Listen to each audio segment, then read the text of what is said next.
Hi all, വെറും 30 minute കൊണ്ട് നമുക്ക് കുക്കറിൽ ചിക്കൻ ദം ബിരിയാണി ഉണ്ടാക്കിയാലോ. ആദ്യം തന്നെ നമുക്ക് മസാല തയ്യാറാക്കിയെടുക്കാം.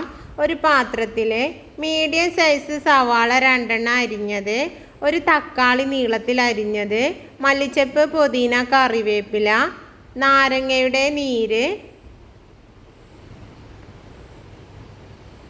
ഇഞ്ചി, വെളുത്തുള്ളി, പച്ചമുളക് ചതച്ചത്,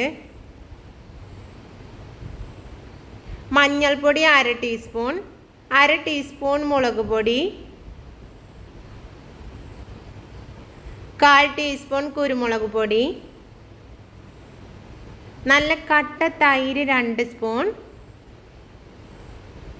ആവശ്യത്തിന് ഉപ്പ്, 1 സ്പൂൺ ബിരിയാണി മസാല. ഇനി കഴുകി വെച്ച ചിക്കൻ പീസ് ഇതിലേക്ക് ചേർത്ത് കൊടുക്കാം. ഇത് ഇനി കൈ വെച്ച് നല്ലതുപോലെ ഒന്ന് മിക്സ് ചെയ്തെടുക്കാം. ഇതിവിടെ റെഡിയായി വന്നിട്ടുണ്ട്. ഇനി നമുക്കിതൊന്ന് അടച്ച് മാറ്റി വയ്ക്കാം. ഇനി നമുക്ക് റൈസ് തയ്യാറാക്കിയെടുക്കാം. ഞാൻ നെയ്ച്ചോറ് വെച്ചിട്ട് ഇതിൻ്റെ മുകളിൽ ദമ്മിട്ടെടുക്കുകയാണ്. ഇതിവിടെ റൈസ് തയ്യാറായി വന്നു. ഇനി നമുക്ക് കുക്കറിൽ ദമ്മിട്ടെടുക്കാം. ദമ്മിടുന്ന കുക്കറിൻ്റെ അടിയിൽ മസാല ഇട്ട് കൊടുക്കാം. അതിൻ്റെ മുകളിൽ ഇതുപോലെ ഒരു ഇല വെച്ച് കൊടുക്കാം. ഇനി നമുക്ക് ഇതിൻ്റെ മുകളിൽ വേവിച്ച് വെച്ച റൈസ് ചേർത്ത് കൊടുക്കാം.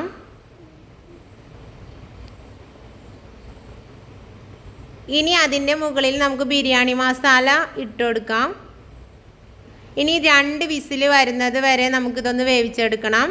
ആ ടൈം കൊണ്ട് ഒരു പാൻ ചൂടാക്കി കുറച്ച് വെളിച്ചെണ്ണ ഒഴിച്ച് 1/2 മുറി സവാള ഇതൊന്ന് ബ്രൗൺ നിറമാകുന്നത് വരെ ഒന്ന് ഇളക്കി കൊടുക്കുക. ഇനി അതിലേക്ക് അണ്ടിപ്പരിപ്പ്, മുന്തിരി ചേർത്ത് കൊടുക്കണം.